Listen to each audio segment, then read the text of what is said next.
Well, hi everybody, it's Sandy. Welcome to my YouTube channel where today I'm going to do two quick projects with the Eiffel Tower pop stand die by Karen Burniston, made for Elizabeth Craft Designs.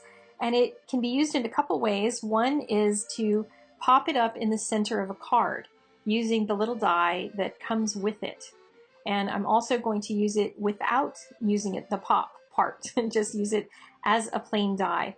I had eaten dinner with a friend of mine recently, and in the restaurant they had a table that had a hole in it. It had rocks inside, and I've wanted to do a shaker card with something that looked like rocks in the middle of it for this entire time. So I'm kind of excited to finally get to use it.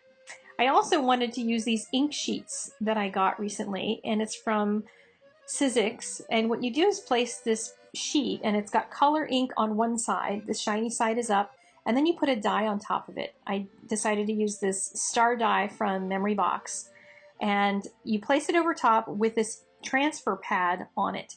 Now the transfer pad is not as thick as your regular plates in your machine, so you got to be careful that you don't cut through it. You just want to press that ink onto the paper so it turns your dies into stamps. They come in all different kinds of colors, which is really cool. And it, like the white one, I saw this in a demo at CHA, and the white one comes out like super white. You can see how beautiful this gold comes out. It's just gorgeous. And that was done with a die, not with a stamp.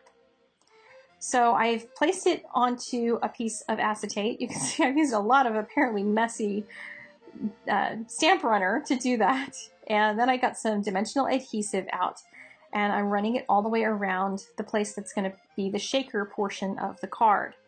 Now you can do this with any shape of die that you're cutting out, and the reason that you want to go all the way around the edges like this is so that your shaker bits, whatever you put inside, doesn't get stuck underneath of that paper and not be seen. You want to leave it in the area where it's going to be seen by the viewer when they look at the card.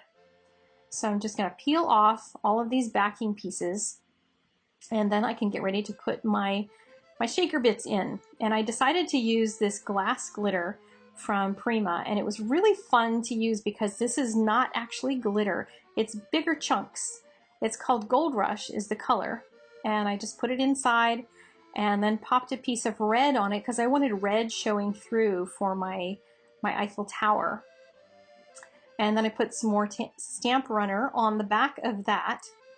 Put a whole bunch on because interactive cards I like to put extra adhesive on since they're going to get shaken around and used and played with. And there you can see how nice that's going to shake.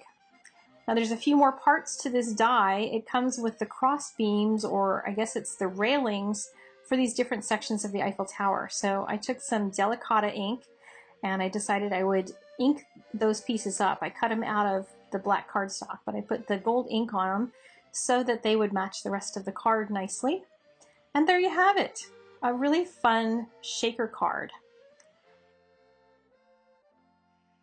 My second project is either my very first Christmas decoration of the year, or it's just a decoration that I may leave year-round anyway, but I wanted to create some sort of a memory to have around from my Paris trip.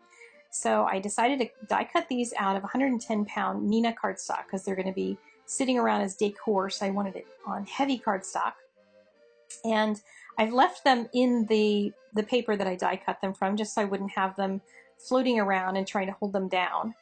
And I'm putting texture paste through the little holes in the die. And that one just wasn't staying in place, so I'll have to fuss around and hold it with my fingers.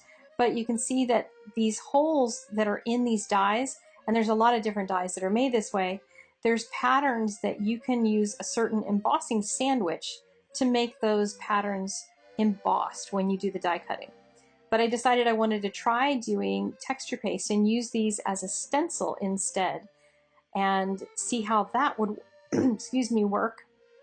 And I actually really like it a lot. You could do all different kinds of colors with this. I actually tried one in gold before I tried this one, but I thought since I was going to do a Christmas decoration, I would do it in red and white instead. And look how nice that came out. It's really fun texture, and it's going to look like Paris in the snow. So here is the pop stand part. I wanted to make sure I showed you this. So the die I'm just going to cut out of a piece of paper. I'm not going to put it on the inside of a card, but all you'd have to do is put that along the fold of the card, and then when you attach everything, it folds into the card and then pops up when the person opens it. But I decided to cut it out in an oval so that it could stand up on my shelf as a decoration. Now, the little tabs, you want to put some adhesive on. I would recommend using like Be Creative tape, score tape, something really strong, because these are going to pop up, and they're going to, especially if you have them in a card, they're going to be an active part of the card, and you want them to really stick well. So I'm going to put a little tape runner on the very top of the Eiffel Tower.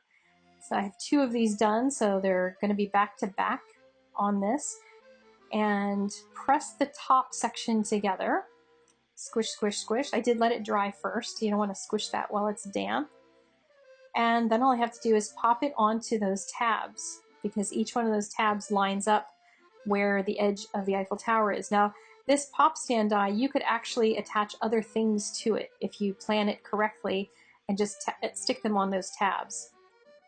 To finish off my piece, I added some multi-matte medium to the ground underneath, and that was both to cover the holes left by the tabs and to add a little sparkle to it.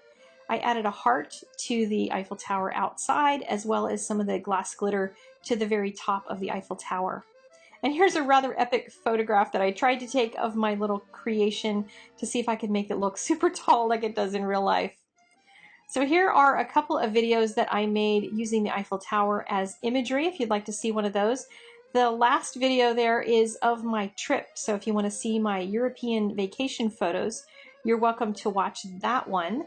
And I hope you'll enjoy your weekend coming up. I do have a vlog coming for you tomorrow, so be sure to stay tuned. I'll be talking about creativity and how I find my ideas. Alrighty, you guys have a great weekend. See you later. Bye-bye.